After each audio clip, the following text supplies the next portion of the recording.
Mga pre, andito na naman ulit ako para makapag-share ng ating tungkol sa architectural utilities sa plumbing. Dati, mga sinishare ko tungkol sa electrical, pero ngayon, punta rin tayo sa plumbing. Huwag kayong mag-alala doon sa electrical, hindi pa tayo tapos doon. Marami pa akong pwedeng i-share doon.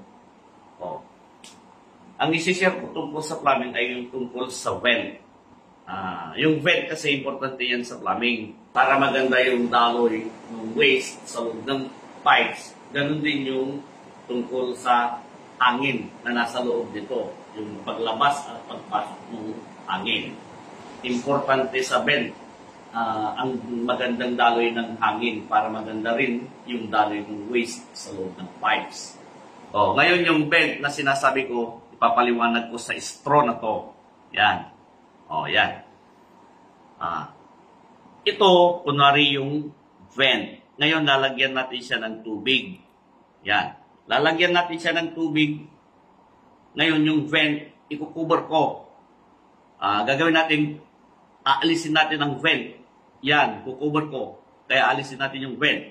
Ngayon, pag tignan nyo, may tubig. Yan.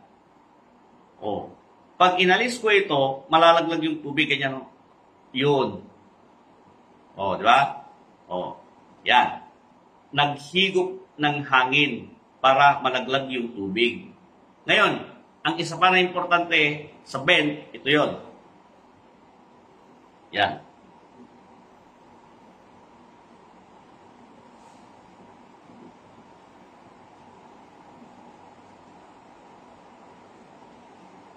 Parang binaliktad ko lang. Ayan andyan yung tubig. Ito yung itutulak. Ganyan Yan Yung hangin nandito sa part na to, yan yung itutulak niya.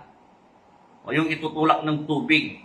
Yung space na yan, yan yung itutulak ng tubig. May hangin dyan. Doon sa taas, may paghihigupan. Dito ay sa taas, may paghihigupan. Pero ang problema, yung itutulak niyang hangin, yung space na ito, may hangin dyan, walang paglalabasan. Ngayon, pag inalis ko yan, yung kamay ko dyan, dito sa pagtutulakan, lalabas yung tubig. Yun. Ganyan yung tungkol sa vent. Ayan. Kaya importante sa vent ay ang paghihigupan at paglalabasan ng tungkol sa hangin. Ayan. May example din sila ni Max Fajardo, tapos yung doon sa libro rin ni Architect George Salban. Kaya lang pareha sila. Ngayon, papakita ko dito. Ayan. Ito yung mga libro natin sa architecture. Yung mga kumukuha ng architecture dyan, ganito yung mga libro natin. Yan. Ito yung tungkol sa vent.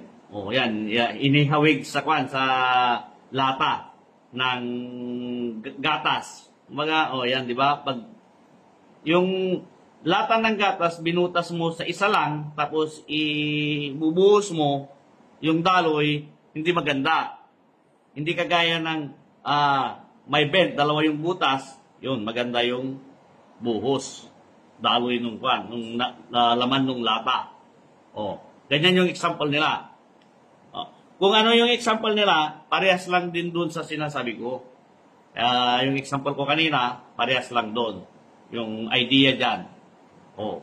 Yan yung plumbing natin sa architectural utilities. Yan. Ganon din si George Salban, si Architect George Salban. Libro ni Architect George Salban ito. Yan. Parehas lang sila. Ngayon, ang in-example ko, yung tungkol sa straw, kasi gusto kong i-share yung alam ko din sa plumbing, yung proper venting. Ngayon, gusto kong i-share kung paano proper venting sa plumbing. Kasi pag nagpa-plumbing ako, sabi ng iba, maksaya daw ako ng pipes. Yan. Siyempre, sa plumbing kasi may mga sinusunod na batas dyan. Sa architecture, kasama yan sa exam, yung tungkol sa plumbing. Kaya nga may mga master plumber na mga arkitekto. Kaya lang, di ako nag-exam ng tungkol sa plumbing. Pero, andun pa rin yung napag-aralan namin nung college. Kaya alam namin yung mga tungkol dyan. Importante yung architectural utilities sa architecture. Kasi ang arkitekto, siya yung nagplaplano nung utilities ng buong building, pati structural frame. Yan, para bumagay doon sa composition ng buong architecture. Kaya nga sabi ko, figure ang architecture sa lahat ng engineering design. Di ba? Hindi pwedeng sila yung mag-design ng layout ng utilities ng building, buong building. Kasi ang mangyayari dyan, baka masira yung interior mo. Baka may mga nakalabas na pipes dyan. At iba pa na pwedeng makasira sa composition ng design mo sa architecture. Di ba? Medyo mahaba-haba na yung kwento ko. Ngayon, i-share ko kung paano ko mag-vent sa plumbing.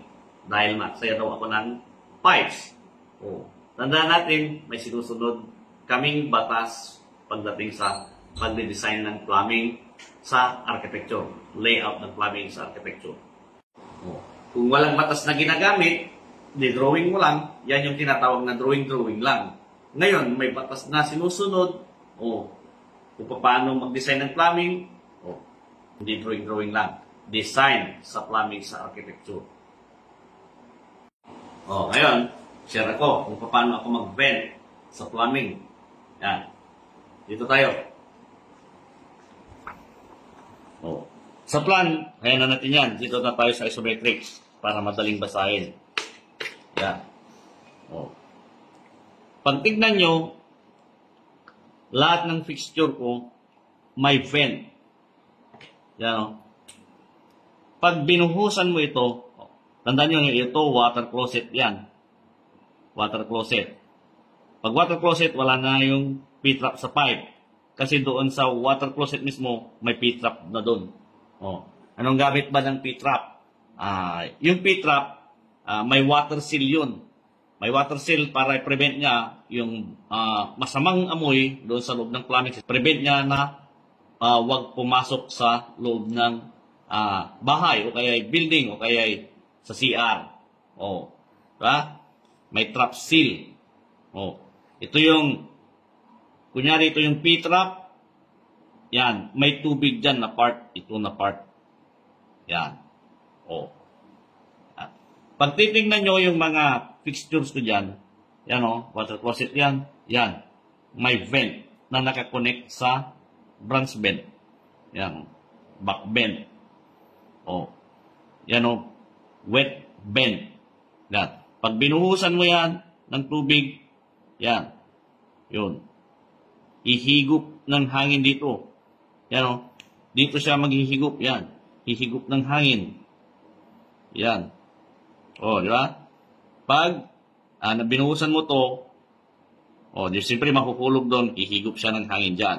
Yan. Ngayon, yung bakante dyan, na may laman na hangin, itutulak ngayon ng tubig na yon palabas doon sa vent. Saan? Yan. Yan yun.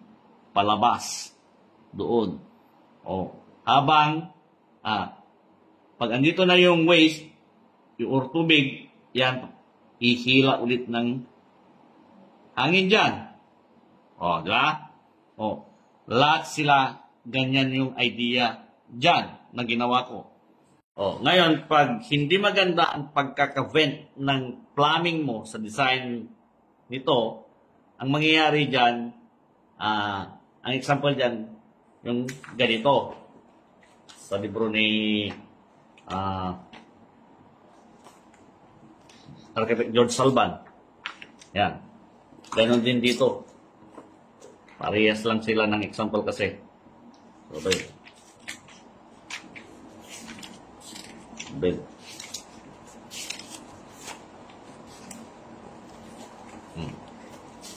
Dito siguro. Yun. Yun. To. Yan Yan. Pag walang vent dyan, yan sample din ni Max Pardo tapos ni Architect George Salban. Pag binuhusan mo yan, walang vent na paghihigupan ng hangin. Yan. Kaya ang mangyayari dyan, hihilahin niya yung trap seal, yung water seal dito. Yan. Ang mangyayari doon, yung amoy na nasa loob ng plumbing na nanggagaling sa septic tank, yan, lalabas ngayon dyan. Kasi wala na yung trap seal. Yan o. Yan yun. Yung tubig na yan. Oh. Ngayon, mangangamoy yung buong building mo o kaya yung buong bahay mo. Oh. Ganyan ka-importante yung tungkol sa vent sa plumbing. Kaya, pag nagde-design ako, yan, lahat ng fixture may vent na nakakonect sa branch vent papunta sa main vent. Oh. Di ba? Oh. Okay.